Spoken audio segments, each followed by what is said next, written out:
Hey guys, welcome to another one. This is Alex. Today we're going to talk about Epic's evil plan to take over the gaming industry. And effectively what I'm talking about is the recent interview that Lex Friedman did with Tim Sweeney, the CEO and founder of Epic Games. Now, if you don't know, Epic Games is one of the largest publisher and game developers in the industry, and they became this thanks to two-way approach to gaming that they have. One of these things is that they're developing games, and the other is that they're developing tools for gamers. Tim Sweeney started doing this in the 90s, early 90s, and basically out of his work, they developed something that's called Unreal Engine. And Unreal Engine, as you know, is used everywhere in the 3D space industry, not just video games, but producers use it in Hollywood, and architects use it in architecture, and designers use it in their work. So everybody that needs to deal with 3D spaces and 3D models kind of uses their products. So they grew that big. But of course, the real boom that happened with Epic Games is Fortnite, the epic battle royale that became very prominent in the late 2010s. And so basically it's still going strong because they keep updating it, they keep investing in the technology.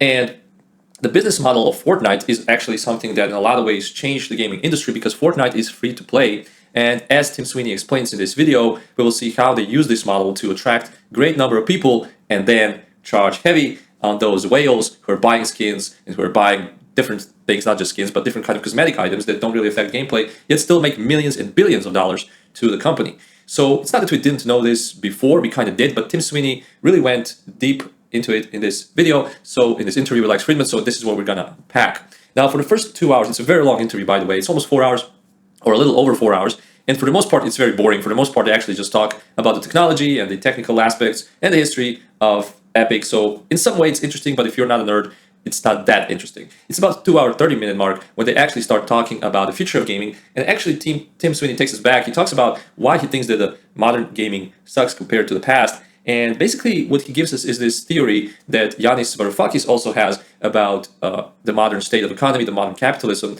which is that most of the modern economy is very similar to medieval fiefdoms and medieval way of running the economy because you have these huge platforms that are actually acting as sort of landlords, and you have everybody else attached to the platforms, and they're kind of the peasants or the villagers, and they have to give the cut to the platform, and the platform is kind of a monopoly, just like the landlord was in the medieval times. So basically, Epic has been in this fight against Apple, where they're trying to sue Apple for monopoly over the fact that they're the only ones that can sell items on iPhone through the App Store, and they've also been dealing with Google in the same manner. So basically, in Europe, in European Union, Epic Games won, and now Apple has to allow them to sell their games on iPhone through the Epic Store. However, Apple has also been sabotaging this. And the major point here is that Apple can set a certain amount of a tariff or a tax, whatever you want to call it, that Epic has to pay to them, which increases the price of the products, or even if it keeps it the same as it is elsewhere, in that case, it decreases the income. And so what Epic has been trying to do is to battle this kind of thing. And in fact, Yanis Varoufakis, who's a very reputable economist, has been talking about this for almost a decade now, how that's not the case just in gaming, it's also the case in other industries. Amazon is the landlord in the delivery business, and Google is the landlord in the IT business, and you have all these landlords. Apple is the case in the technology, like computers and mobiles. So for companies that are providing paid for commodified services using AI technologies, they are definitely going to suffer long term. But what I define as cloud capital, which is what powers the algorithms of the big cloud thieves, the techno-feudal firms like Amazon and Uber and Meta and so on, they are immune to competition because what they have managed to do using that cloud capital is to create enclosures in which we are like sheep enclosed within them, either as producers or as consumers, and they extract rent from us. They are subject to rivalry. So you have rivalry between TikTok and Instagram. But once you're in TikTok, you're not buying anything from TikTok. What is happening is that TikTok's algorithm has a capacity to modify your behavior and therefore extract rents from people that sell you stuff on TikTok using this algorithm. These digital platforms really have the monopoly, and they can do whatever they want. And so basically what Epic has been trying to do is to liberalize the market in this way and to play competitor. And one of the areas where they've done this is on the PC gaming market, where they try to combat Steam, who takes 30% cut. They did the 12% cut, but what they learned in this process is that the publishers and developers were not willing to decrease proportionately the price of games, and therefore undercut the competition. They were not ready to do that because they also wanted to sell their game on Steam, and in order to do that, Steam would not let them decrease the price of your game on another platform. So what Epic did is they signed a bunch of exclusivity deals. They invested their money this way, and as Tim says in this interview, they've paid hundreds of millions, if not billions of dollars for these exclusivity deals in order to be able to play competition to Steam, which already has a developed user base. It was basically the only way they could do it, because when they decreased the cut, publishers were not willing to proportionally decrease the price of video games so that they could actually have the audience from Steam come over. And this again plays into that theory that these digital monopolies have so much sway and so much power that there could be no competition, even if competition is as powerful and as able to compete as Epic Games is. But the really interesting thing is the approach that Tim has to this. It's not that he really wants to destroy the competition, but what he's trying to do, as he's going to talk at his 2-hour, 30-minute mark, is he's trying to develop this kind of metaverse. And there has been a lot of talk about metaverse in the recent times, but I think that Tim Sweeney really has the most developed idea of metaverse, because unlike Mark Zuckerberg and Facebook's idea of metaverse, he actually believes that it needs to be a collaborative kind of undertaking of all the different stakeholders, of all the different participants in the industry. So when he talks about metaverse, he's really talking about shared economy, and he's talking about this idea that you could, for example, buy an item or buy something, whatever it is, digitally in Fortnite, and then that would translate over to a different game, maybe even from a different publisher and a different company. Maybe like you could buy skin in Fortnite, and it would translate to Call of Duty, and it would somehow translate into CSGO and elsewhere, etc. So this kind of idea of shared economy, because when he talks about the success of Fortnite, he's talking about the success of shared economy.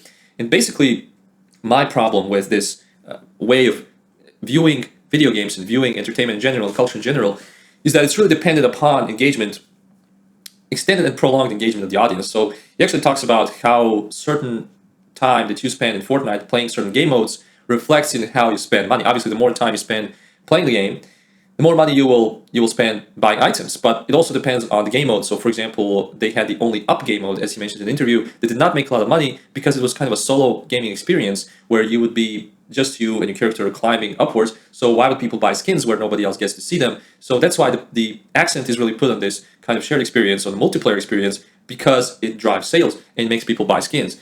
And again, if you could have this kind of shared economy at a scale of the entire gaming industry, where you could play with everybody you know, and it just increases the probability of playing with somebody else, right? Because maybe you have friends playing on Xbox, but you're on PS5 or you're on PC, whatever, Switch. So this is kind of the idea, is like to increase the likelihood of you playing multiplayer and you engaging over a prolonged period of time with the game, so that you may spend more and more money. So my problem with this idea, number one, is that it's based around greed. It's kind of just based around the idea, how do we make more money? How do we increase the profit? It's really not based off the idea, how do we service the customer? How do we service the gamers? How do we tell great stories? How do we make people have great fun? And I'm not saying that Tim Sweeney is the person that would look at those aspects, because from these 4 hours that I spent watching him in this interview, I got the impression that he's actually a pretty great guy and he has a lot of great takes. However, when it comes to this idea of increasing profits and creating the shared economy, although it is appropriate for the moment and for the current financial system, I find great problems with it because I don't think it's ethical. I don't think the idea of culture or art should be to kind of take over your life and make you like create an entire world where the purpose of that world is to replace the reality in the real world. And I think that's what the idea of metaverse is, because they want you to spend so much time there, they have to create the kind of reality that replaces this reality in some way. And of course, social media platforms have the same idea. The problem with Facebook's metaverse was that it was only Facebook, but the real metaverse would encompass all of the other ones. It would be like a unified app or a unified experience where all of the social media apps would somehow be integrated into a unique experience. So, we're talking about YouTube, Instagram, Facebook, Twitter, or X, whatever, all of these different experiences would somehow be in one shared world. And so the collective gravitational pull of all of those algorithms would be that much more powerful. They would make you spend time. In other words, it would be a parallel alternative universe to this one. Now, I find this very problematic because historically, the purpose of culture was to inspire and to teach. And the point of all of that was that once you're inspired and taught, you would go into the real world and you would apply those lessons and you would be a better man. And therefore, the purpose would be achieved of culture and art and entertainment. And really, when you look at the greatest gaming experiences, yeah, maybe it is the spent time that you share with your friends, but there's also a huge spot for single player experiences. There's a huge spot in gaming for great stories. Recently, for the first time ever, I played The Last of Us, and I found it a great experience. And of course, it's a solo experience, and I didn't spend much time. I played it on PS Plus, but it was an amazing experience, and it made me think a little bit better as a person. It made me realize and remind myself of certain values in my life. So there is a place for this, absolutely, because what Naughty Dog did is they made a fan. They created somebody who appreciates the brand. So now Naughty Dog pretty much doesn't even have to make an offer to me. They just have to tell me, hey, we got a game, and I will say, hey, I'm buying it. So this is very powerful also in terms of generating profits, but it's also very powerful in terms of how it affects culture. I'm not saying there's no place for multiplayer experiences, and the primary purpose of games is fun, but this idea, this plan to kind of take over the industry by integrating all of these platforms into one, of course, under the umbrella of Epic, is, in my opinion, very, very notorious. Okay, so now we know why he wants to do it, but does he have a plan on how to do it? So he actually talks about standardization when it comes to this. He says we need to standardize these digital items or currencies in some way, and he talks about the internet and how the internet as a kind of a shared economy is already standardized in those aspects. He talks about different formats like PNG, but the big part in this plan is actually Verse, which is a programming language that they have developed at Epic, and the idea is that they want to use this language to create this standardized internet of items or metaverse in gaming. So the problem is this diversification. The problem is that there's so many platforms, so many languages.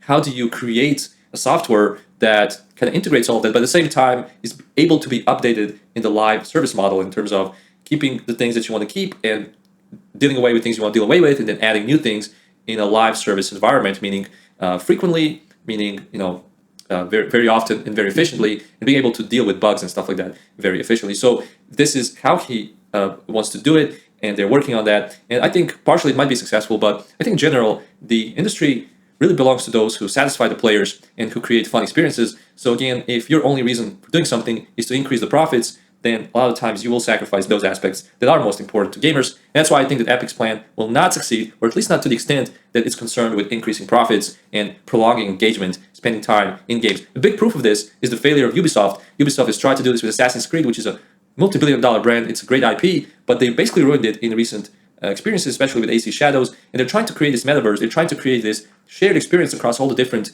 Assassin's Creed games. But the problem is Assassin's Creed games suck. They're not fun, and they're not telling great stories. So basically, the attempt has failed. The attempt has failed because they have not served the customer. They have just looked at what makes great profit, and they went after that. But that's not how the markets work. So I'm very glad that Ubisoft failed, and hopefully they will teach the lesson to others as well as to themselves. Because again, when you look at these new games, you compare them to Assassin's Creed 2, for example, or Assassin's Creed Brotherhood, or the whole Ezio trilogy, or Assassin's Creed 3, Assassin's Creed 4. When you look at AC Shadows or Valhalla, really these games have no daring. They have no guts. They have nothing unique or personal about them that will tie you to the character, that will tie you to the story. And after all, the gameplay loop is not fun. And that's a big problem because it's formulaic.